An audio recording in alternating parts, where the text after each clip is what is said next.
Father Kauth and Father Reed called me and wanted to have lunch with me at the rectory, and didn't have know what it was about, but I sat and we had lunch, and they said, well, why don't you here, because we'd like to start a minor seminary in Charlotte, and we'd like you to be a big part of it. My wife and I have been involved in a number of different ministries over the years.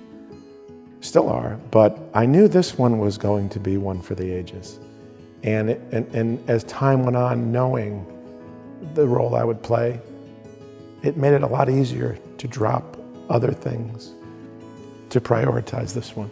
Our son ended up going to Mount St. Mary, and the benefit of having that seminary where he was at the university, we saw the effect of that, and we started thinking, oh my gosh, what a beautiful benefit it'd be to have the seminary right here. We already had Belmont Abbey, which is a beautiful Catholic university, and to add our diocese have their own seminary, and we wouldn't have to send our future priest away. It would be beautiful to be formed by our own priests.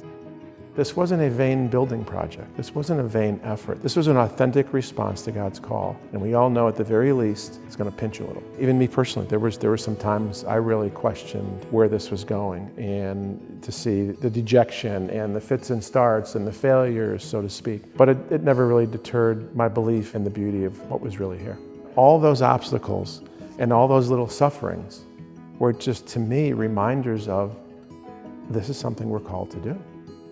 Young men in this day and age fall in love with the Lord and have their whole persona changed into something beautiful. A sign of contradiction for sure. And to see that and then to marry that with the natural beauty of the building, and to see why Catholic architecture is carried out a certain way. There's a method to the madness. There's an order behind the beauty, and there's a reason for every little brick and every little window and every little vaulted ceiling, and every color on the stained glass that points to something beyond, as opposed to something just for here and now. This building points to eternity. It's the birth and the rebirth of souls. That's something that's indescribably beautiful. But if you take a tour around, you see they each have their own simple little room, which allows them the time to recollect and pray on their own. You want to be a part of this. It's something big and beautiful.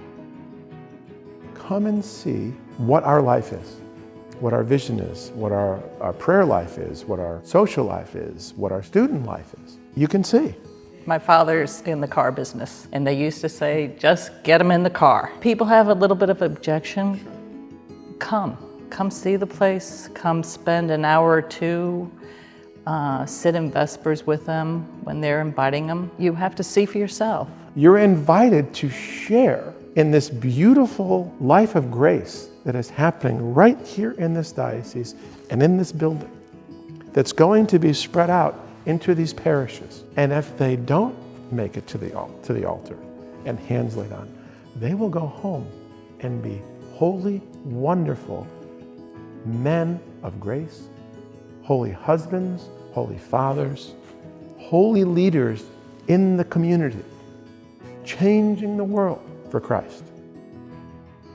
Find a way to say yes to God. Find a way to make it a priority, and the blessings are many. In whatever way you prayerfully think is right for you. What can you really say to your own children, to your grandchildren, about what are you doing with your life, with your money? You know, you want to put your money where your heart is. There's no better place than right here. I feel so blessed for many things in my life, but this is a very big gift.